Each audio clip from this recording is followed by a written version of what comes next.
Hi అండి. Welcome to my channel. అందరూ బాగున్నారా? నేను చాలా చాలా బాగున్నానండి. ఈరోజు మేము వచ్చేసి నాగదేవత టెంపుల్కి వెళ్తున్నాము.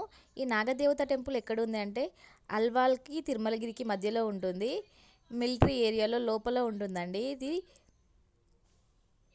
ఈ టెంపుల్ స్పెషల్ ఏంటంటే ఇక్కడ మ్యారేజ్ కాని వాళ్ళు వెళ్తే పూజలు చేస్తారండి. ప్రతి పౌర్ణమికి పూజ ఉంటుంది.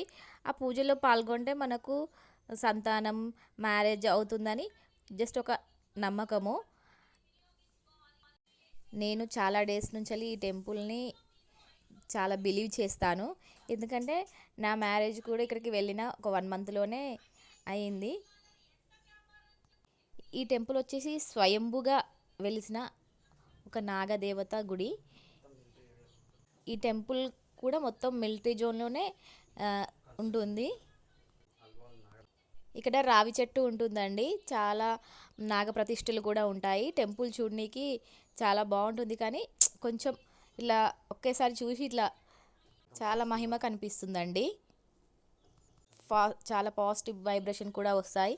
ఈ రావి చెట్టు చుట్టూ ఒక 42 ప్రదక్షిణాలు చేస్తే సంతానం కలుగుతుందని చాలామంది నమ్ముతారు. మీ సంకల్పాన్ని గట్టిగా పెట్టుకొని వెళ్ళండి, మీ కోరిక నెరవేరొచ్చు. నాకైతే ఒక 1 మంత్లో మ్యారేజ్ అయితే జరిగింది. అది నేను బిలీవ్ చేస్తాను చాలా. అందుకే నేను ఎక్కువ రెగ్యులర్గా ఈ టెంపుల్కి వెళ్తాను. చూడండి, మేము వెళ్ళిన రోజు పూజ చేస్తున్నారు. ప్రతి పౌర్ణమికి పూజ అంటున్నాను కదా, ఆ పూజకు కావాల్సిన డీటెయిల్స్ నేను మీకు కావాలనుకుంటే నాకు కామెంట్ చేయండి, నేను చెప్తాను. పూజకి ఫీ తీసుకుంటారు. 2500 ఏమో తీసుకుంటారు. మార్నింగ్ ఏం తినకుండా పూజకు వెళ్ళాలి. డ్రెస్ కోడ్ ఉంటుందండి. మంచి ట్రెడిషనల్ డ్రెస్లోనే వెళ్ళాలి. ఎవరికైనా ఈ ఇన్ఫర్మేషన్ నచ్చినట్లయితే లైక్ చేయండి, కామెంట్ చేయండి.